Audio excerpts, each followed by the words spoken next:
వాట్సాప్లో వైరల్ అవుతున్న ఈ కథ ప్రతి ఒక్కరిని కంటతడి పెట్టిస్తుంది. ఒక్కసారి ఆ నిజమైన కథ గురించి తెలుసుకుందాం. నా పేరు సుబ్రహ్మణ్యం. నేను ఉపాధ్యాయుడిగా పనిచేస్తూ రిటైర్ అయ్యాను. నా కొడుకు ఆర్మీలో ఉద్యోగం చేస్తూ గత ఏడాది కార్గిల్ యుద్ధంలో వీరమరణం పొందాడు. నా కొడుకు చనిపోయి సంవత్సర కాలం అయింది. అయితే నా కొడుకు యొక్క జ్ఞాపకాలను మరిచిపోలేకపోతున్నాం.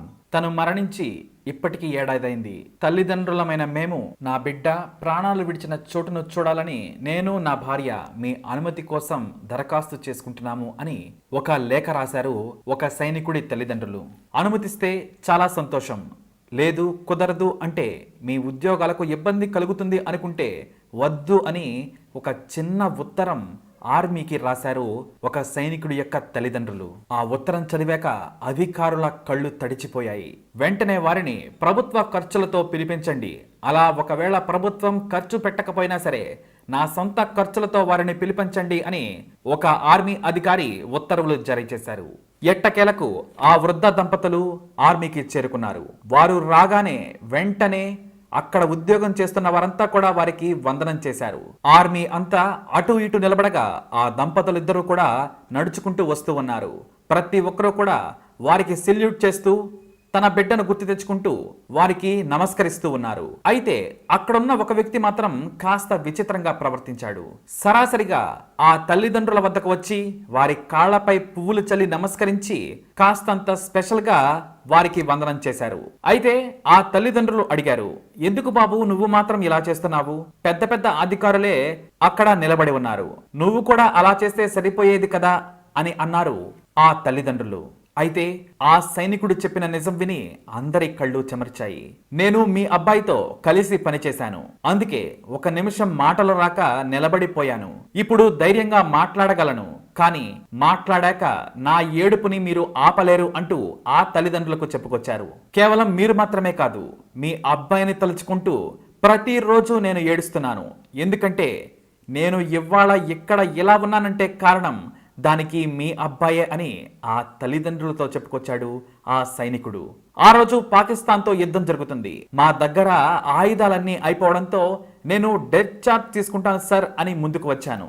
ఆ సమయంలో మీ అబ్బాయి నన్ను వెనక్కి లాగి, నీకు పిచ్చా, నీకు పెళ్ళై 2 పిల్లలు ఉన్నారు, నేను తీసుకుంటాను అని ముందుకు వెళ్ళి ఆ పాకిస్తాన్ తోటలకు బలైపోయాడు మీ అబ్బాయి నా స్నేహితుడు అని ఆ సైనికుడు చెబుతూ ఉండడంతో ఒక్కసారిగా తల్లిదండ్రుల వెంట కన్నీళ్లు ఆగలేదు. అక్కడున్న అధికారులు కూడా కన్నీళ్లు పెట్టుకున్నారు. అక్కడున్న శత్రువులను మీ అబ్బాయి 13 మందిని చంపాడు, కానీ వారి తోటాలకు బలయ్యి మరణించాడు. చివరిగా అతను నా ఒడిలోనే ఉండగా ప్రాణాలు కోల్పోయాడు.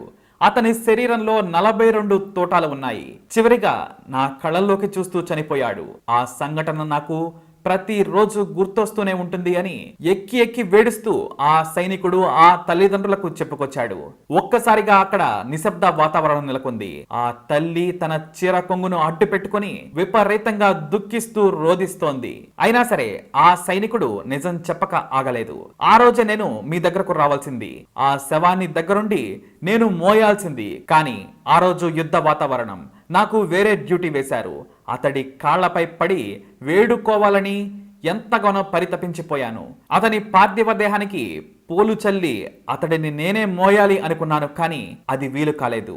అందుకే ఈ పూలు మీ కాళ్లపై వేసి కాస్తైనా రుణం తీర్చుకుందామని అనుకుంటున్నాను అని ఏడుస్తూ ఆ సైనికుడు చెప్పగానే అందరి వెంట కన్నీళ్లు ఆగలేదు. ఇక అదే సమయంలో ఆ తల్లిదండ్రులు కూడా మరో మాట చెప్పడంతో ఇంకాస్త ఆ దుఃఖం ఎక్కువైంది. నా కొడుకు వస్తాడని కొత్త బట్టలు కొని ఇంట్లో పెట్టాము, కానీ వాడి మరణ వార్త వచ్చింది, అందుకే ఈ బట్టలు ఇక్కడ వదిలిపెట్టాలని మేము స్వయంగా ఇక్కడికి వచ్చాము అని ఆ తల్లిదండ్రులు చెప్పుకొచ్చారు. నీకు అభ్యంతరం లేకపోతే ఈ బట్టలు నీవు తీసుకో బాబు అంటూ తన కొడుకు కోసం తెచ్చిన బట్టలను ఆ సైనికుడికి ఇచ్చి ఎంతో గర్వంగా ఆ తల్లిదండ్రులు వెనక్కి వెళ్లారు. నిజంగా ఇలాంటి కథలు నిజాలు ఇంకా ఎన్నో ఉన్నాయి, మనకు తెలియవు. మనం చూసేదంతా బయటి వాస్తవం మాత్రమే. ఇలాంటి వీర జవాన్లు ఎంతో మంది మనం బాగుండాలని వారి ప్రాణాలను త్యాగం చేస్తూ ఉన్నారు. కాబట్టి ఒక ప్రాణం వెనుక ఎన్ని బాధలు ఉంటాయో, ఎన్ని కష్టాలు ఉంటాయో, ఎన్ని దుఃఖాలు ఉంటాయో ప్రతి ఒక్కరూ అర్థం చేసుకోవాల్సిన అవసరం ఉంది.